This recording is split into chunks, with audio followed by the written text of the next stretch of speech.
Officer Bob Hayward sat parked on the side of a suburban street in Salt Lake City. It was just after 8:30 p.m. on August 16th, 1975. The night was still, the kind of stillness that made every sound sharper and every movement stand out. Headlights appeared in his rearview mirror. A yellow Volkswagen drifted past, moving slower than it should have at that hour. Hayward watched as the car pulled over in front of a small house down the block, one that he knew belonged to a group of teenage girls. The car stood still there for a moment, but nobody got out. Hayward's instincts were stirred. He waited a short while and then turned on his headlights. The Beetle immediately jerked forward while the tires were squealing as it tore down the street. Hayward flipped on his sirens and started chasing him down. The cars wound through the neighborhood, darting past quiet homes and dark intersections, before the Beetle finally turned into a nearby gas station and came to a stop. The driver looked calm, almost too calm.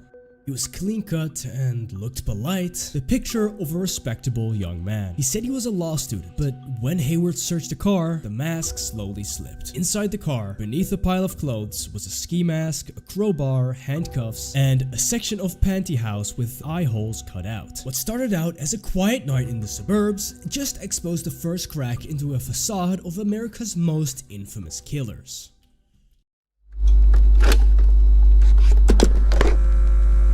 To understand how Ted Bundy ended up in that Utah parking lot, you have to go back to his beginnings in Tacoma, Washington. He was adopted as an infant and raised in a seemingly normal household. On the surface, he was a bright and ambitious kid. He was an altar boy. He did well in school, but there were hints of something darker, something that didn't fit. As a teenager, he developed a fascination with knives and morbid curiosity about death. He would later claim that he didn't know he was adopted for years, a fact that some psychologists would point out to be a potential source of deep-seated identity issues. Ted sees his birth certificate that in the space of the father it says unknown. We don't know who the father was.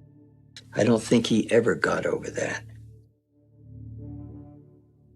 He enrolled at the University of Washington, where he studied psychology and became involved in politics. He was charming, articulate, and handsome, the kind of person that would easily gain anyone's trust. But this was also the perfect cover for his other life, which he began in 1974. The first known victims disappeared in Washington state. On November 4th, 1974, 18-year-old Joni Lenz was bludgeoned in her basement apartment in Seattle. Luckily though, she survived, but the attack was a gruesome preview. A month later, University of Washington student Linda Ann Healy vanished from her bedroom. Bundy's method was chillingly effective. He would often approach women in public places, feigning an injury, and he would wear a sling or walk with crutches on, asking for help carrying books to his car, the Volkswagen Beetle. Once they were close to the vehicle, the charm would vanish. He would use a crowbar or a piece of metal and hit them into submission, then drive them to a remote location. He was an organized, intelligent predator who left very little evidence. He was a monster hiding in plain sight.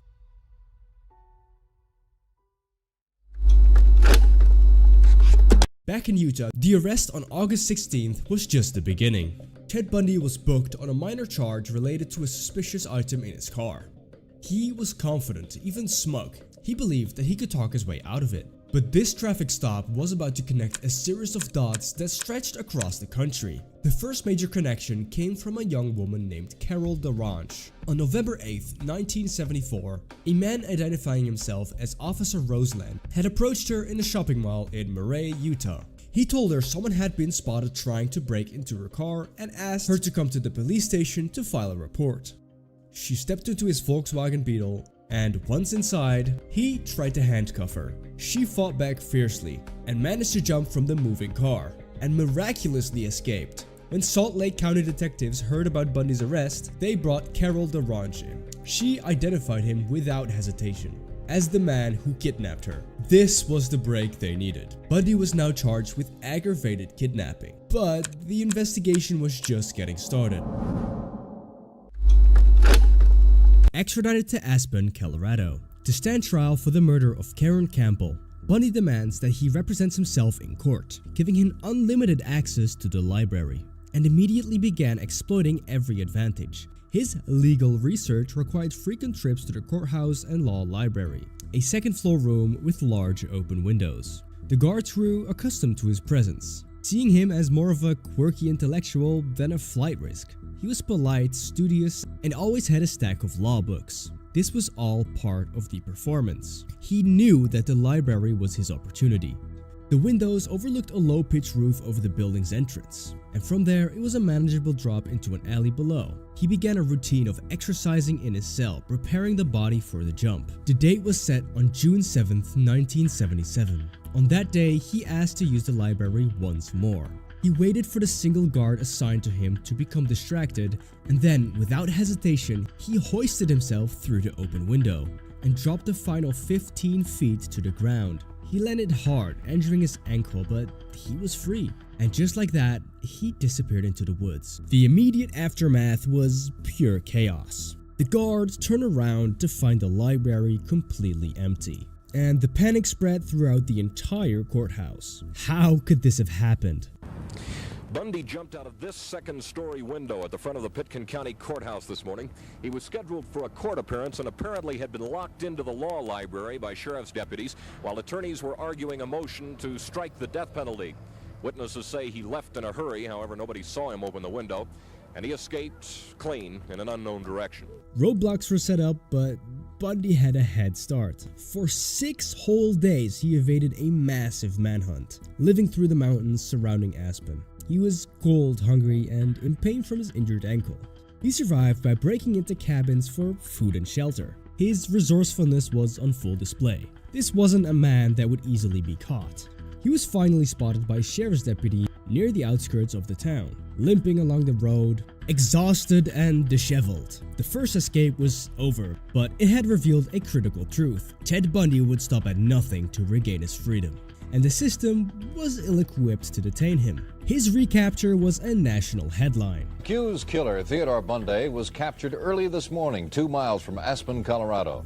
He was on the main road driving a car he admitted taking just a short time earlier. But it was also a massive embarrassment for law enforcement, treating him as a criminal mastermind only in the abstract. Now, however, they understood that it was a physical threat as well, and the decision was made to transfer him to a more secure facility. He was moved to Garfield County Jail in Glenwood Springs, a newer building thought to be escape-proof. It was here that Bundy would begin planning his most daring breakout yet, proving that his first attempt was merely a rehearsal. The Garfield County Jail was supposed to be the end of the line. After the Aspen escape, authorities were taking no chances. Bundy was placed on the 6th floor in a maximum security cell. But Bundy had a keen eye for architectural flaws, and soon he found one. Above his cell there was a suspended ceiling, and beyond that a crawl space that led to the rest of the floor. He realized that if he could get through the solid concrete ceiling of his cell, he could get access to that space. The planning was meticulous and took weeks. He used a hacksaw blade, likely smuggled in or found, to painstakingly cut around the edges of the metal plate. And on the night of December 30th, 1977, he decided it was time. He had cut the plate loose during a shift change. When the guards were distracted, he pushed the plate aside and hauled himself into the dark, cramped crawl space. It was a tight fit, and he had to move silently over the ceiling tiles of the jail's administrative office. He followed a pre-memorized path to a point above the vacant apartment. Using his weight, he broke through the ceiling and dropped onto an empty unit. He was now outside of the secure perimeter of the jail. He changed into civilian's clothing that he had stolen piece by piece from the jail's laundry hidden in his cell.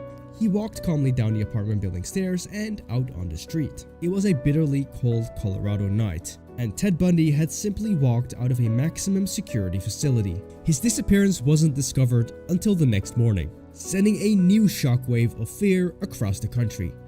Before his escape, Ted Bundy had been out of his cell exploring that overhead crawl space he escaped through. Jail officials knew about that, and they did nothing about it. The humiliation for law enforcement was complete. They had been outsmarted by a man that was supposed to be holding securely. For days, there was no sign of Ted Bundy.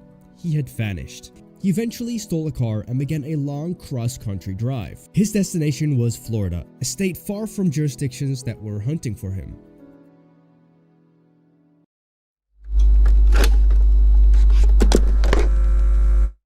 He arrived in Tallahassee in the dead of winter, a ghost from Colorado with a stolen identity and a stolen car.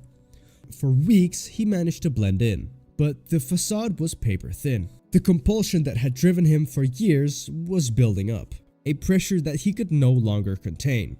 On the night of January 14th, 1978, it erupted into a ferocity that even stunned the investigators who thought they understood his brutality.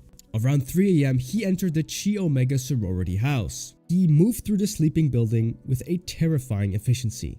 Armed with a piece of firewood, in one room he bludgeoned 2 women, in other rooms he attacked 2 more women. They both survived, but the savagery of the attacks was unprecedented. The entire spree lasted less than 15 minutes. The city of Tallahassee and the entire nation awoke to a new level of horror. So basically then, ma'am, you're still fearful? I sure am. I've got new locks and on every door in the house. The investigation immediately focused on the new guy in town, Chris Hagen. But before they could find him, he was on the move again. He drove to Lake City, a small town in North Florida. On November 9th, he spotted a 12-year-old Kimberly Leach walking to school, and he abducted her in broad daylight. Her disappearance triggered a massive manhunt across the entire state. Roadblocks went up, law enforcement from every agency was mobilized, and the pressure was immense. They couldn't let him slip again. The break came from pure routine. On November 15th, just after 1 a.m., Pensacola police officer David Lee was on patrol. He noticed an orange Volkswagen Beetle, a car that was now infamous driving slowly through a deserted residential area. Lee decided to pull it over. The driver initially stopped, but then suddenly sped off. A short pursuit ended when the Beetle swerved off the road into a curb, blowing out a tire. The driver jumped out the car and started running. Officer Lee gave chase on foot, tackling the man in a yard. It was only when backup arrived and they had gotten into parole that they realized who they had captured. It was Ted Bundy. This time, there would be no escape. The capture was almost poetic. A simple traffic stop, the very thing that had started it all back in Utah.